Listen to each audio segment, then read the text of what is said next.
opening up the Style File, and it's a retro feast for the eyes and your taste buds. Oh, and we didn't forget your four-legged friend either. For Fox 5 Flashback to trends of the 70s, 80s, and 90s starts right now. This Fox 5 Flashback is on trend, literally. Thanks for joining us. I'm Natasha Verma. And I'm Steve Lacey. Let's start our look back at the trends that shaped the 70s, 80s, 90s, and early aughts when it came to fashion. Beyonce kicked off a cowboy renaissance with Cowboy Carter back in 2024. But New Yorkers have been saying yeehaw to cowboy boots for decades, as you can see in this flashback from 1979. Fashion trends come and go pretty fast, and sometimes it's hard to keep up with what's in and what's out. Well, cowboy boots are definitely in this year, and as Marvin Scott knows, you certainly do not have to be a cowboy to wear them.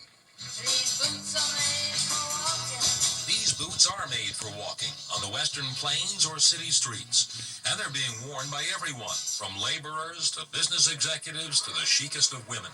The rage began just a few years ago as jeans gained wide acceptance. But it wasn't until last year that footwear manufacturers began working overtime, as major designers like Ralph Lauren began introducing the Western look for both men and women.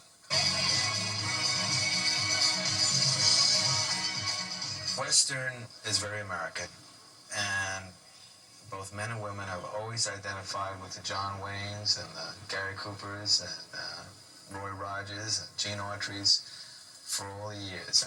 The French can't claim it's theirs. It's the only thing that we can say, hey, this is ours, and they'll say yes. There's definitely a natural, rugged attitude, and I think boots really give you that feeling. When you walk in boots, you stride in a different way. It's hard to keep the boots in stock. We're selling them at the rate of 1,000 pairs a week. Customers begging for them. Just in this one department? Just in this one department. To Boot is a specialty store on 72nd Street that deals exclusively in cowboy boots. There are over 500 pair in stock in 50 different styles. The store was opened last February by two men from Dallas who feel the Texas drawl is an asset here in little old New York. Well, it doesn't hurt any, because people are coming in here and they want to make sure they get their money's worth, and when you're plunking down $160 for a pair of boots, they sure better fit right, and that's what we go for. I'll tell you, I feel like walking tall. A lot of people are convinced that cowboy boots are here to stay, right here in the East. As a matter of fact, the owners of this establishment have got $250,000 riding on them, even though Women's Wear Daily just 2 months ago suggested that they're passé because they've become so popular. But then again, there were a good number of fashion experts a few years ago who suggested that jeans were on the way out. And partner, we all know what's happened to jeans. From To Boot on West 72nd Street, this is Marvin Scott, Channel 5 News. And if the cowboy look isn't your thing, what about going nautical? All right, take a look at this early 80s trend that saw fashion mavens looking to the sea and that yacht rock life for inspiration. Well, around this time of year, when most of us are busy sloshing through the snow, cursing the cruel winter, some New Yorkers are already thinking ahead to spring and summer. They are, of course, the fashion people. Well, what trends are in store? By now, we all know that all kinds of pants, from shorts to culottes to zouave or harem pants, will be very big. But there's another big trend about to sail in as well.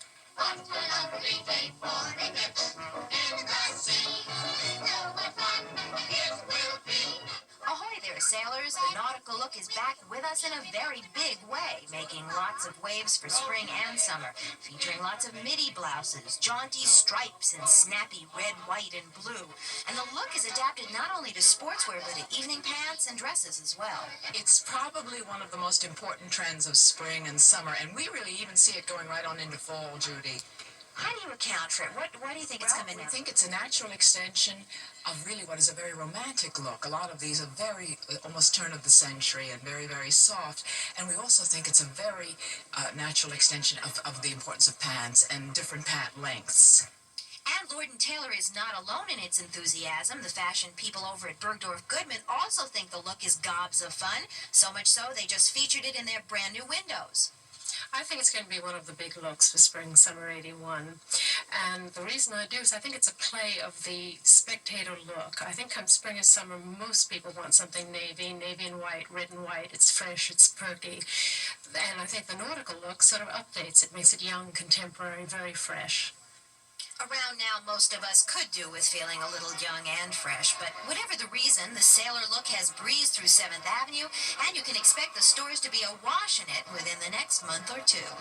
Not all fashion is for strutting down Fifth Avenue or the catwalk at New York Fashion Week. That's right. The city streets have always been the real pulse of the fashion world, as we found out on the Lower East Side back in 1983. Autumn is right around the corner. Pretty soon we'll be able to stop complaining about the heat and start complaining about the cold. We will, of course, be wearing different clothing when we do that. John David Klein reports on what it may look like. It is our billion-dollar business. Every year, literally hundreds of thousands of people flock to our city to see what is in fashion. No, let's move from 7th Avenue. Let's go to where some fashion originates. We have to go more than blocks and miles. We have to go lifestyles. We're on the Lower East Side. Here, there are no runways. Here, there are no style coordinators. But periodically, you will find fashion news photographers snapping away on avenues A to C looking for the newest trend. Since the 1960s, the streets have provided the inspiration and example. One of the things that came from the streets, the used clothing fad. It's been a big item for a long time, but its popularity is waning for a good reason, for there's not much good stuff left. It used to be, in this business, you wanted to be cheap and people came to you because it was cheap, but I think it's changing. I don't know if you've been into a lot of the stores. They're not cheap anymore. No, not at all. No. I mean, we have gowns in here that go for $1,200. 20s beaded gowns. But you didn't want to wear a gown anyhow. We're talking about clothing for every day. And on that basis, let's talk to some experts. Retro fashion, a lot of black and gray colors, mostly. Big shoulder pads, I don't know. Why black and gray this year? Why black and gray? It's, I don't know, two colors that mix very well. They stand out. They don't clash. Silks and lace and suede and leather. That's what folks are going to be wearing this year? Yes. Lots of leather and spandex and lace and less mini skirts and polka dots. Blacks, browns, rusts, natural colors, Like, I don't know how to explain, and then this, spot bleached to spot dyed stuff. It's just going to be real, kind of messy look, but neat. All of this may be true, but one man had this idea. The age of significance in clothing and hair is over. It is? Yeah, it's all play and fun nowadays. Have a good time. I guess that's what you're supposed to do with clothing. And I'm John David Klein, Channel 5 News. Coming up, coffee shops are everywhere in the city now. But we're flashing back to a time when an artisan coffee revolution was brewing. Everyone...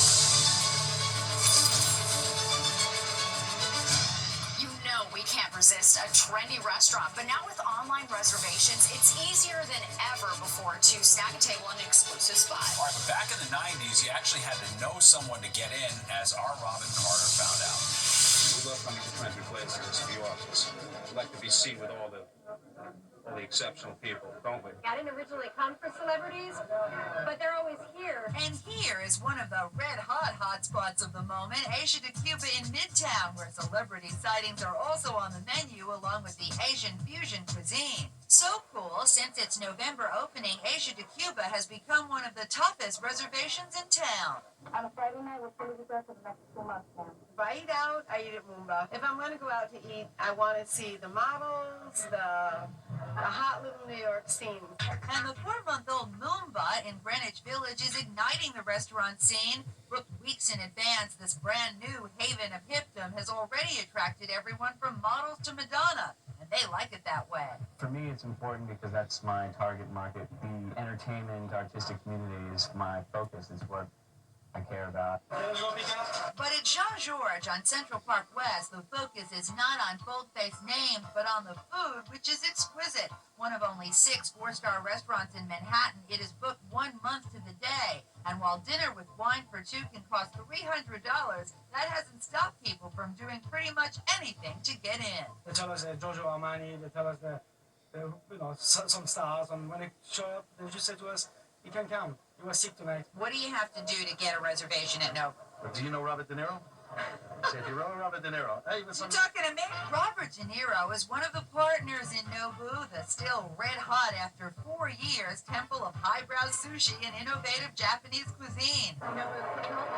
They've got 3 people working the phones to handle 2,000 calls a day. Reservations are taken 1 month in advance, but people in the know what number to call to get through. A year into our opening, we did create a private line.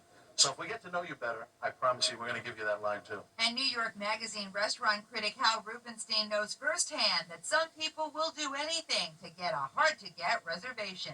People are not going to give you money to make reservations. I mean, it's so silly that you must be at this one spot at this one time, or that your citizenship in New York is, your hip citizenship in New York is going to be revoked. Well, try telling that to the hipsters who still clamor to get into the bistro of the beautiful people, Balthazar in Soho, which after a year is still considered one of the hardest reservations to score in town. It may look empty now, that's because they wouldn't let our cameras in when the restaurant is full. So how do you get into any of these restaurants if a blockbuster movie isn't on your resume? Start going on a constant basis, even if it's a matter initially of coming at 6 or 6:30. If you have a great time, never fail to tell the name you're the owner. The most effective thing is write a letter. Robin Carter, Good Day New York. The coffee game is strong in this city. You can get a cup of Gourmet Joe pretty much on every block. But it wasn't always like that, as John Rowland shows us in this flashback from 1995. Did you ever try to buy a cup of coffee in the Big Apple? Did you ever try not to? You can't fall down without bouncing off a coffee shop. You ain't seen nothing yet. Here's our Fox Business Report. Coffee bars. They're taking over New York City. Almost every block has at least one, and analysts say more Java joints are on the way.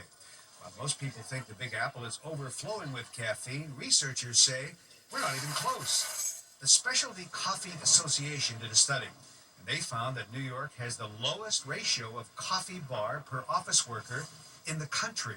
150 stores for the New York metro region, which is whatever, 7 million people or so, is about 1 store for every 25,000 people. That's not a lot. And that's why Starbucks, the coffee king, continues to expand. They're opening up 500 new stores across the country over the next 5 years, about 100 of them in New York. But Starbucks isn't the only player branching out. New World is an upstart competitor, hoping to follow in their footsteps. We think it's going to develop along the model of large food businesses like pizza, burgers, or chicken, which at the maturity have about 3 to 4 national players that each have about 6,000 to 8,000 stores. Still, there are skeptics out there who aren't convinced this trend of $2 a cup of coffee is going to last. Chock full of nuts is diversifying to guard against that possibility. We are not trying to be a coffee bar. We are trying to be a food and beverage concept with a strong specialty coffee program that keeps up with today's trends. A trend that for the next 5 years is filled with more espressos, cappuccinos, and lattes. Coming up, the iconic New York deli is always trendy. All right, but don't tell that to New Jersey, where they pile the pastrami just as high.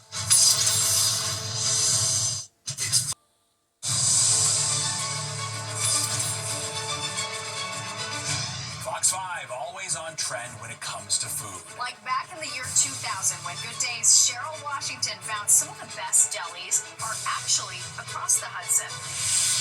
Chicky, I need a Leo, 21 on a bagel, 2 over easy, 1 19-ounce pistol, and a small CB on rye. This is Harold's New York Deli in Parsippany, New Jersey. Harold's is a New York-style institution on Route 46. We get some football players from the Giants and the Jets come here. When they have to practice, when they really want to eat, this is the place that they come. I bet they can really pack it in. When you really want to eat, be sure you're really hungry. Harold's is the home of the giant sandwich. Let me ask you, how tall are these sandwiches? Well, sometimes, as you can see here, with the triple decker, with the bacon, wow, tomato. This at least about 12 inches. And it serves 3 to 4 people. But you better leave room for dessert. You'll need it. Their layer cakes are 7 layers high. 7 layers. This chocolate beauty weighs in at 30 pounds.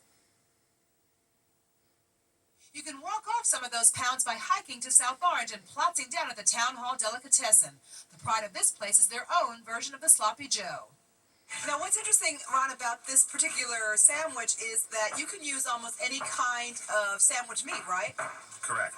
Basically any 2 meats and cheese, any kind of cheese, roast beef, turkey, corned beef, Swiss cheese, American cheese, provolone, anything.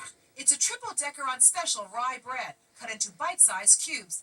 Did I mention the secret Russian dressing? We have our cooks in the kitchen that make Russian dressing and mayonnaise every day, and we swear them to secrecy. So, if you're looking for a little something to eat in a Jersey deli, be careful what you wish for. Hey, Tom, can I get a little slice to go? I said little. When you're noshing on your bagel and lox, you don't expect to see fine art on the walls. All right, back in 1991, we found a Brooklyn deli where you could find pastrami and Picassos. You walk into your usual New York deli and say art, and you'll get one of the countermen. Go to one in Brooklyn and say that, and, well, let Steve Powers explain. Okay, art lovers, you've heard of the Louvre. You've heard of the Metropolitan Museum of Art. Let me introduce you to the Mill Basin Delicatessen. That's right, the Mill Basin Deli.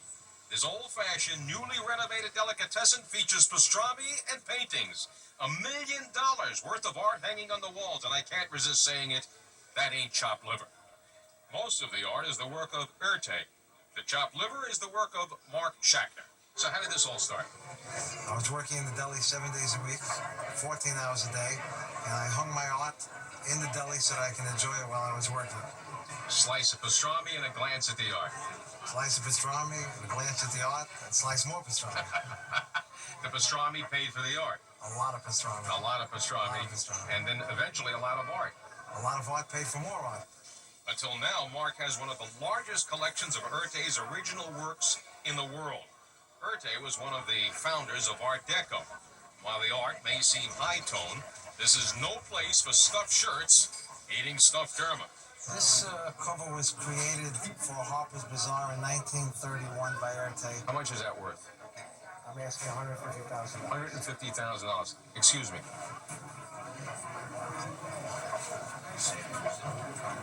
Do you have any idea that you're sitting under a $150,000 picture? Really? Yeah. Oh, I didn't know that.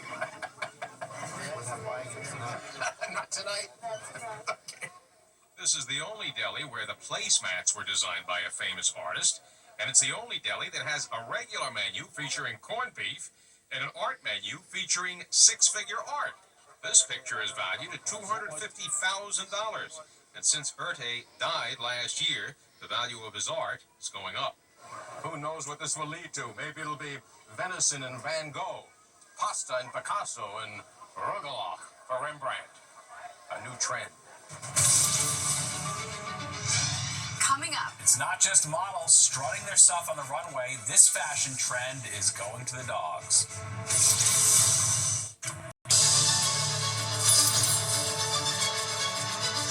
And we're ending right where we started with a fashion flashback. But this one is going to the dogs, as our My9 friends found out firsthand back in 1987. Short skirts, bubbles, and bustiers. Some would say that fashion has gone to the dogs. But Raimi Blumenfeld has the story on some undisputable Bow Wow creations. Oh, and here's Nikki. Isn't she absolutely home on the range? Canine Couture has hit the runway. Nikki kicked off the show with a Montana flannel shirt, worn over a Soho turtleneck, and Buckwheat took the layered look to the baseball field. Daisy and Erica went California with Valley Girl jogging suits, and Zippy will sit down to sushi in this Liberty's kimono. Everybody looked good in it, whether they were big or little, fat or skinny. Very, very trendy. Talk about trendy. Poppet will walk down Bark Avenue in denim with pearls. Look at those legs. And Malty knows that evening wear is all the rage. Don't you, Malty? And like all the top designers, Marsha Feltingoff is careful to mix fashion with function. After a dip in the pool, Pippi will stay dry in her $45 Bahama bathrobe, while Roster will be sure to take his $60 ski vest with him to Aspen. And just in case you left your London fog raincoat at home, stay dry in these little numbers. Why do you dress your dogs up? Because they're like people. They like to be dressed. What do you think about this?